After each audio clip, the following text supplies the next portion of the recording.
This story is titled, My Siblings Refuse to Allow Me to Attend Their Weddings, so I returned the favor. Hey everyone! Before we jump into today's video, I need your help. We've noticed the channel is losing some traction, and subscribing is one of the best ways you can support us. It's quick, free, and it helps us keep bringing you awesome content. Your support means the world. Let's keep this channel growing together. Thanks so much. Now let's start the video. Hi Reddit, I never thought I'd find myself posting here, but I'm seriously losing my mind over what went down 2 weeks ago. It's been eating away at me, and I need to put it out there to see if I'm overreacting, or if this whole situation is as insane as it feels. So get ready, because this one's a doozy. Growing up, I was always the little one. My name is Emily, and I'm the youngest of 5 kids. My siblings, Mike, Chris, Rachel, and Josh, were all so much older than me that sometimes I felt like I was part of a different family. By the time I was old enough to start forming memories, they were already moving out, going to college, or starting their adult lives. It was like I was an afterthought, a weird tag-along they had to put up with. But even so, I loved them. When you're the youngest kid, you look up to your older siblings like they're heroes. I thought Mike hung the moon when I was little. He was the cool oldest brother who could do no wrong. Chris was quieter and more serious, but I still adored him. Rachel was my big sister, the one I always hoped would let me into her life and show me how to be like her. And Josh, the baby of the older ones, felt the closest to me in age, but even he kept me at arm's length. The first time it really hit me how I didn't matter to them was Mike's wedding. I was 10 years old.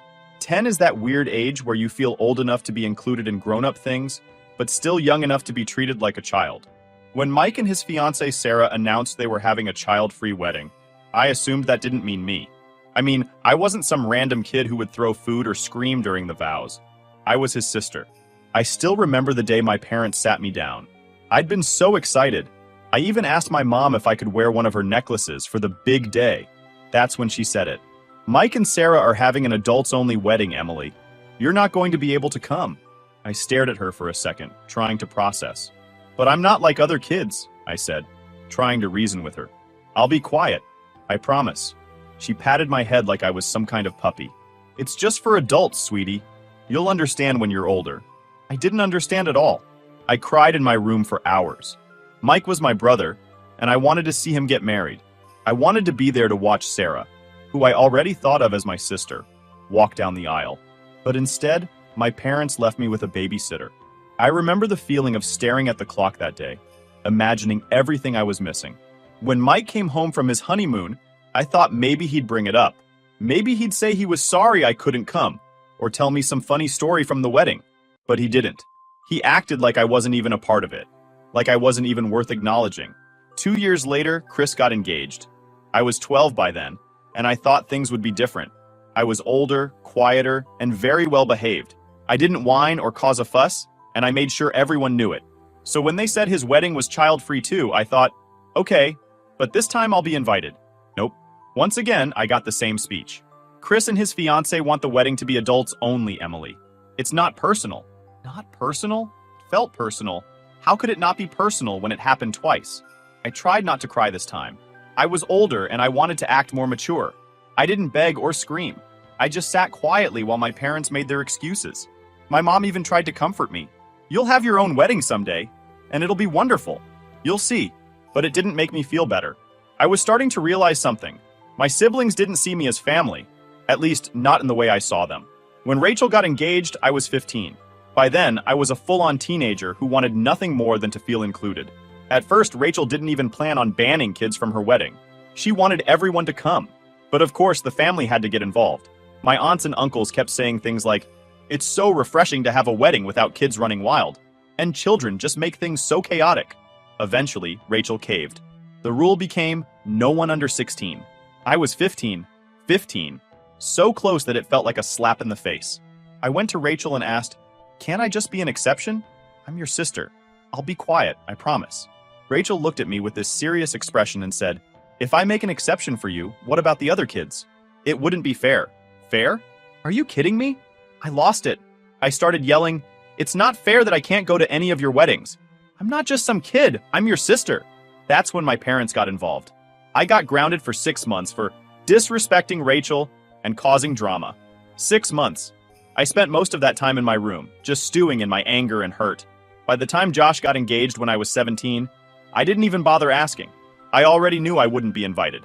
Sure enough, the announcement came, child-free wedding. At that point, I was numb to it.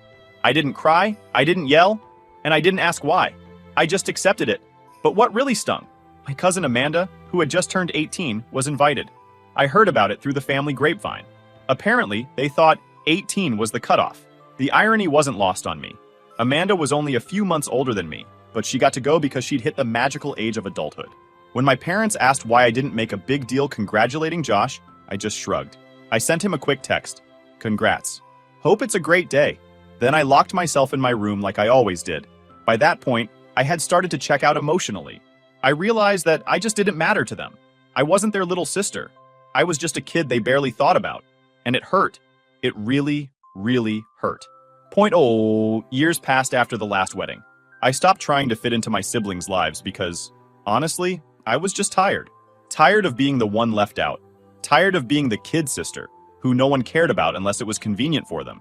By the time I met my now fiancé, Tyler, I'd pretty much checked out of the family dynamic.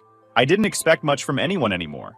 Tyler was the first person to actually listen when I told him about my family. I remember sitting on his couch, telling him about how I'd been banned from 4 of my siblings' weddings, and he looked genuinely shocked. Wait, they didn't invite you? Not even when you were like 15? Nope, I said, trying to play it off like it didn't hurt anymore. What the hell? You're their sister, he said.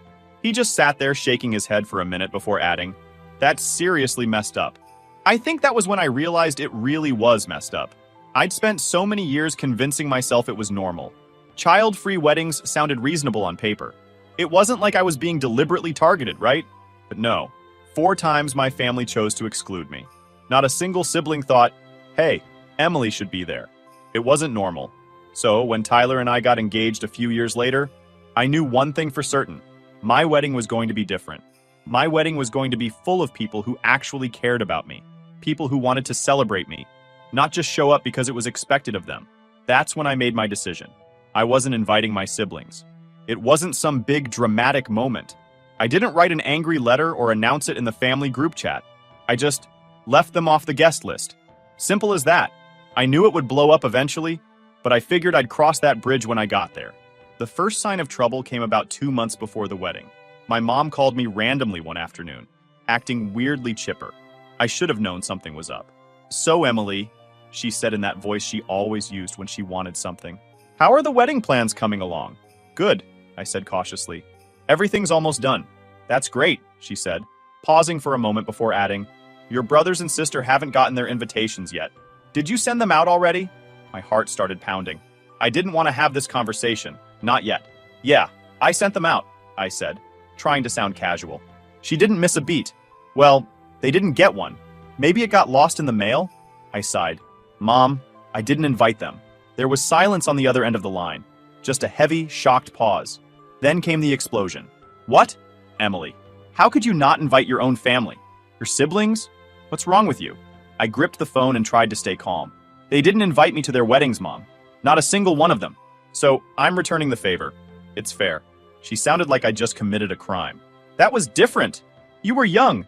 They didn't mean to hurt you. I laughed bitterly. Well, it hurt anyway. And now I'm done pretending like it didn't. She started in on the guilt trip immediately. Emily, you're being spiteful. Family is family. You don't just shut them out like this. What are people going to think? And there it was. What will people think? My mom's favorite concern. I cut her off before she could say anything else. I don't care what people think, Mom. This is my wedding, and I'm only inviting people who care about me. They didn't care enough to include me in their big days, so I don't see why they deserve to be at mine. She hung up on me. I wasn't surprised. That night, the group chat blew up. It started with Rachel being fake as usual. Hey, Em, did something happen with the mail? We haven't gotten our invites yet. Then came Chris, blunt as always. What's going on? Why aren't we invited? I stared at my phone for a long time, debating whether or not to reply.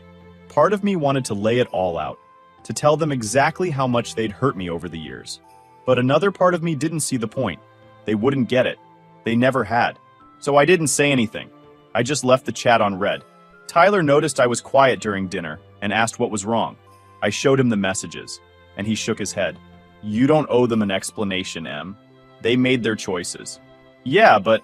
I trailed off. They're gonna make me out to be the bad guy. I know it. Let them, he said firmly. You know the truth. That's all that matters.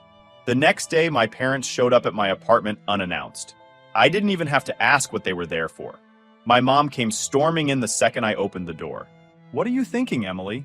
Not inviting your own siblings to your wedding? What kind of person does that? I tried to stay calm, even though my patience was wearing thin. Mom, I told you. They didn't think I was important enough to include in their weddings, so I'm not including them in mine. My dad finally spoke up, his voice stern. You're being childish, Emily. You're holding on to something that happened years ago. That's when I snapped. I was a child when they did it, Dad. I begged to be at their weddings, and they all shut me out. Don't talk to me about being childish when I was the one left crying at home 4 times. They didn't know what to say to that. My mom looked like she was about to cry, but I didn't let her guilt me this time. You can keep defending them if you want, but I'm not changing my mind. If they cared about me, they would have shown it back then. They left, furious and frustrated. Over the next few days, the messages from my siblings got nastier. Chris called me selfish. Rachel said I was ruining the family. Josh didn't even bother sugarcoating it. You're being petty, Emily. Grow up.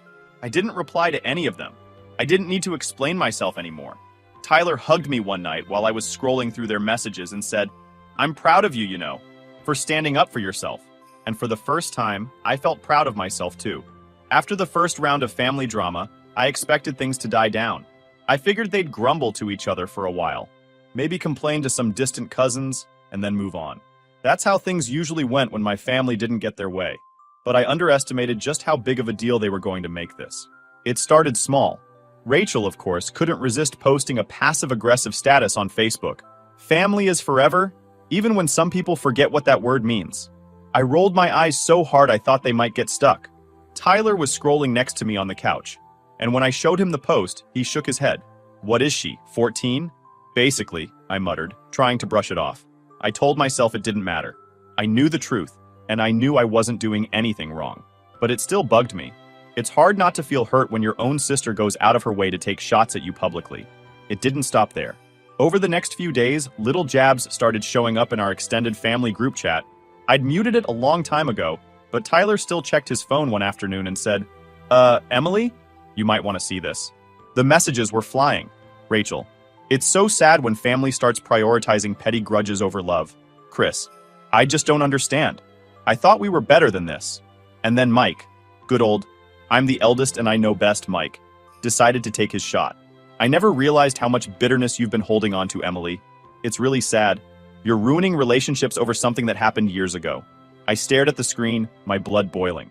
They didn't get it. They still didn't get it. They made it sound like I was blowing a minor issue out of proportion, as if they hadn't spent my entire life excluding me. I wanted to reply. I wanted to type out every single thing they had done and make them see how hypocritical they were being. But I knew better. Arguing with them would just give them more ammunition. They'd spin my words into me being dramatic or unstable or whatever else they wanted to say to avoid taking responsibility. Instead, I did the one thing they never expected. I left the group chat. That night, my mom called me. I knew she'd heard about the group chat incident because she jumped straight into yelling the second I answered. Emily? What is wrong with you? Hi, Mom, I said flatly. Don't start with that attitude, she snapped. Do you know what you've done? Your siblings are heartbroken. You're destroying this family. Heartbroken? I laughed bitterly. They ignored me my entire childhood. But now they're heartbroken? Give me a break. You're being so spiteful, she said. You've always been like this, holding on to grudges and making everything about you. That's when I lost it. I'm the one holding grudges. I was 10 when Mike got married. 10. I cried because I wanted to be there, and you all told me I didn't matter enough to be included. And it didn't stop there. It happened again and again and again. I begged to be at Rachel's wedding, and she told me no, because it wouldn't be fair. That was years ago, she said dismissively. Yeah, and I'm still living with the way it made me feel. You all decided I wasn't important enough back then. Why should you suddenly get a front row seat to my life now? She didn't have an answer to that. Instead, she tried to flip the script. This isn't about the weddings, Emily. This is about you pushing everyone away because you're bitter. Tyler's probably encouraging you, isn't he? I groaned. Mom, stop blaming Tyler. This has nothing to do with him. This is about me finally realizing I deserve better than to be treated like I don't matter.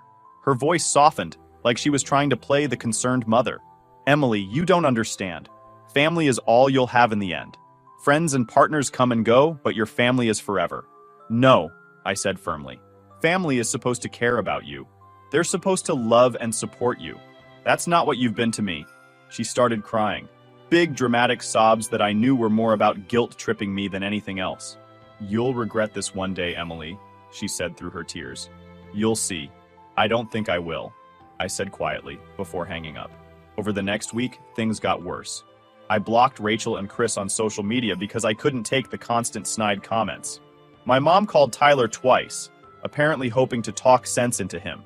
He didn't answer. Then Mike sent me a long email, yes, an actual email, about forgiveness and family unity. He even had the nerve to quote some Bible verse about letting go of anger. I didn't respond. Tyler and I sat down one night, and I vented about everything. It's like they're determined to pretend I'm the problem. They don't see how messed up it is that they ignored me for years, and then flipped out when I finally stood up for myself. You know what it is? Tyler said. They're not mad that they weren't invited. They're mad that they don't get to control you anymore. That hit me like a punch to the gut. He was right. My whole life, my family had treated me like an afterthought, like someone they could dismiss whenever it suited them. But now that I was doing something for myself, something they couldn't control, they couldn't handle it. They'll get over it eventually, I said, though I wasn't sure I believed it. And then Tyler said something that really stuck with me. Maybe they will, maybe they won't. But either way, it's not your problem. He was right. For the first time, I realized I didn't owe my family anything. Not my time, not my attention, and certainly not an invitation to my wedding. A week later, my dad sent me a short, guilt-laden text. Emily, your mom isn't doing well. She's really upset about all of this. Maybe you could reconsider? I stared at it for a long time before replying. Maybe she should have thought about that before ignoring me all those years. I hit send, then blocked his number. For the first time in a long time, I felt free. The weeks leading up to my wedding were a strange mix of excitement and tension. On one hand, I was thrilled to finally marry Tyler and have the day I'd been dreaming of since I was a kid. On the other hand, the drama with my family still lingered like an unwelcome guest. My parents had stopped calling me directly, probably because I'd blocked my mom's number after her last meltdown. But that didn't stop the noise. The worst was when my aunt called me out of the blue. I hadn't spoken to her in years, so I was immediately suspicious when her name popped up on my phone. I answered, and she got right to the point. Emily, honey, I don't understand why you're making such a big deal out of this, she said, in her sweet but condescending tone. Family is family.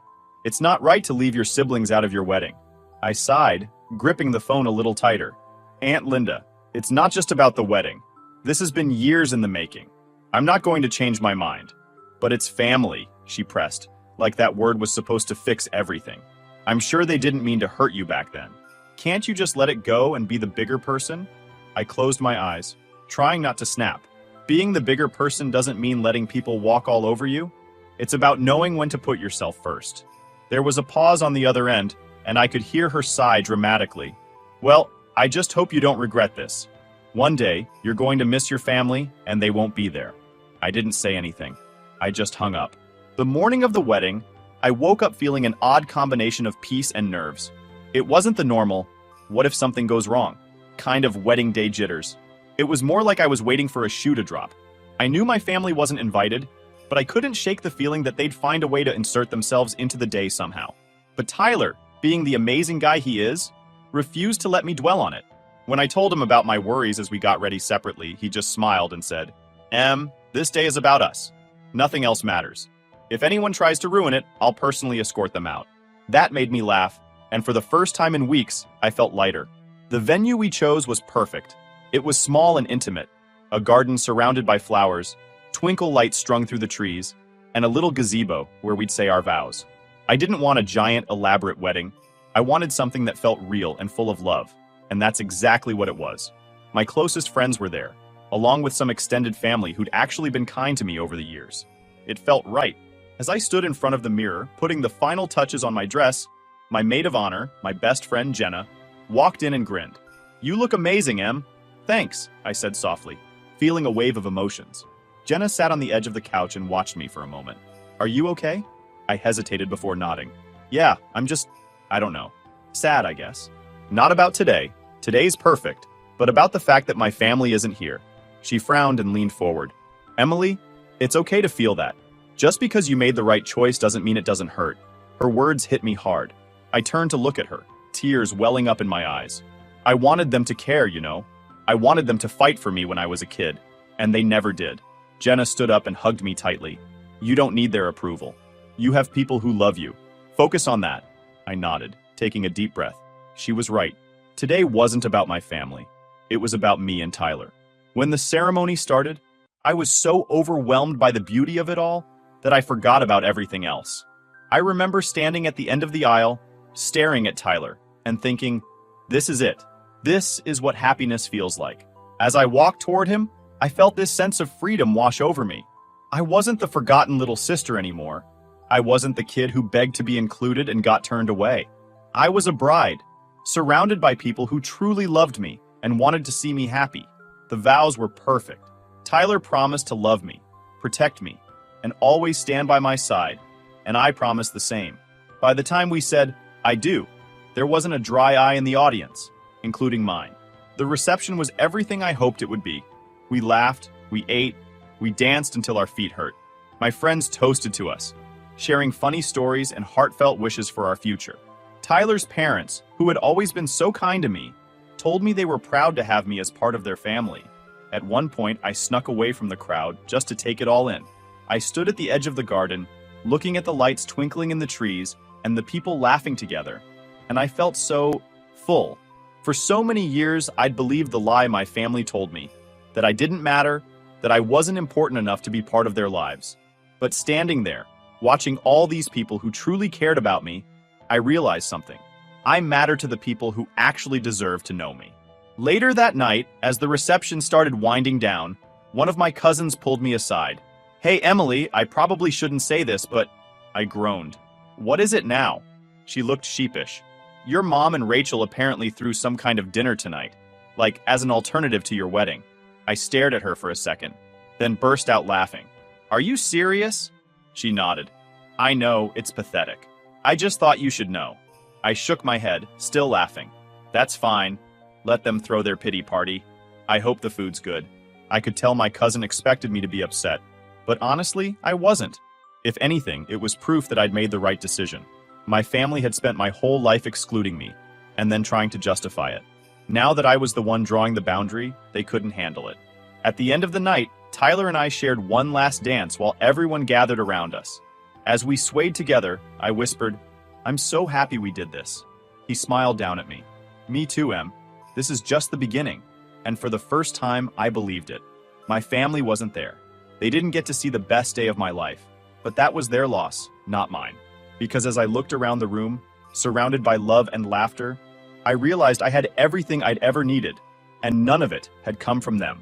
I thought the worst of it was over after the wedding. I really did. The day had been perfect, everything I hoped for and more, and I felt like I'd finally moved on from my family's nonsense. I didn't miss them at the ceremony. I didn't spend a second wondering what it would have been like if they were there. I was surrounded by people who loved me, and that was enough. But if there's one thing I've learned about my family, it's that they don't like being ignored. It's almost like they couldn't handle the fact that I was happy without them, so they decided to stir the pot one last time. It started with a message from Rachel a week after the wedding. Of course it was Rachel. She'd always been the one to throw the first stone when it came to family drama. Saw some pics from your wedding. I can't believe you had it in a garden. Looked casual, but I guess that's what you wanted. I stared at the message, stunned. She couldn't even pretend to be nice. It wasn't enough for her to just leave me alone. She had to find something to criticize. I was tempted to reply with something snarky, something about how her wedding might have been fancier, but at least mine wasn't full of fake smiles and people who didn't care about me. But I stopped myself. I didn't owe her a response. A few days later, I started getting messages from extended family members I hadn't heard from in years. Apparently, Rachel, Mike, and Chris were on some kind of campaign to paint me as the villain. My Aunt Linda, yes, the same one who tried guilt-tripping me before the wedding, sent me another message. Emily, I don't know what happened between you and your siblings, but they're really hurt. Rachel says she tried to reach out, and you're ignoring her. Maybe it's time to let go of the past? I sighed and rolled my eyes. How many times did I have to explain this? How many people did my siblings need to rope into this mess before they realized I wasn't budging? Tyler noticed I was frustrated and sat down beside me. "Another guilt trip?" he asked, glancing at my phone. "Yeah, Aunt Linda again. She says they're hurt." He snorted. "Hurt because they can't control you anymore." I smiled faintly. He wasn't wrong. I just don't get it. They ignored me for years. I begged to be included in their lives, and they shut me out. Now suddenly, I'm the bad guy for setting boundaries? That's how it always goes, he said softly. When you start protecting yourself, the people who hurt you are the first ones to cry about it. The real low point came a few days later when my mom showed up unannounced. It was a Sunday afternoon, and Tyler and I were having a lazy day, making brunch in pajamas, laughing over burnt pancakes. We heard a knock at the door, and I froze. I just knew it was her. Sure enough, I opened the door to find my mom standing there, looking as dramatic as ever. "Emily," she said, her voice already carrying that familiar tone of disappointment. "We need to talk," I sighed. "Mom, now isn't a good time." She didn't care. She pushed the door open slightly, trying to step inside. Tyler appeared behind me, gently putting his hand on my shoulder for support. "Emily, please," she continued. "This has gone far enough. Your siblings are devastated. I'm devastated. Do you really think this is how family should act?" I clenched my jaw and kept my voice calm. "You don't get to show up here and lecture me, Mom. I invited the people who care about me to my wedding. They didn't make the cut, and that's their fault, not mine." Her face fell into that familiar look of disbelief, like she couldn't comprehend how I could possibly stand up to her. "You don't mean that. They love you, Emily. They're your family." "No, Mom," I said, my voice firm. "They're not. Family doesn't make you feel small. Family doesn't leave you out when you're a kid and then demand to be part of your life when it's convenient for them. I spent my entire life trying to prove I mattered to them, and they never cared. I'm done." She blinked, stunned into silence for once. I could tell she wanted to argue, but Tyler stepped forward, his voice gentle but strong. "I think it's time for you to leave," he said simply. My mom looked between the two of us, her face a mix of anger and sadness. "You'll regret this, Emily," she said, her voice soft now, like she was delivering a prophecy. "You'll miss us one day, and we won't be there." I met her eyes, unflinching. "No, Mom, I won't." Tyler shut the door behind her, and for a moment, I just stood there, trying to process it. I thought I'd feel guilty, but I didn't. I felt relief. The next day, I got a text from Chris. "Mom said she came to talk to you and you slammed the door in her face. Real mature, Emily. You've turned into someone I don't even recognize." I read the message aloud to Tyler, who shook his head. "Block him. You don't need that." And I did. One by one, I blocked every sibling and relative who decided to pile onto the guilt train. I realized something important that day. I didn't owe them my time, my energy, or even an explanation. For years, they made me feel invisible. Now, I was taking control. The weeks that followed were quiet for the first time in a long time. Without the constant messages and passive-aggressive comments, I finally felt like I could breathe. Tyler and I focused on settling into married life, decorating our little apartment, and planning our future. One night, we sat on the couch, watching some cheesy movie, and Tyler turned to me. "Do you regret it at all? Not having them at the wedding?" I thought about it for a moment before shaking my head. I thought I would, but I don't. I spent so long trying to earn their approval, and for what? I don't miss them. I don't miss feeling like I'm not good enough. He smiled and squeezed my hand. "Good. You deserve better." And he was right. I did deserve better. A month after the wedding, I got one final message. This time it was from Rachel's number, sent through a different phone since I'd already blocked her. "You've destroyed this family, Emily. I hope you're happy." I stared at the screen for a second before deleting the message. I didn't even feel angry anymore. I just felt done, because I was happy. For the first time in my life, I wasn't chasing their approval. I wasn't begging for scraps of love and attention. I was surrounded by people who cared about me, and that was enough. It always had been.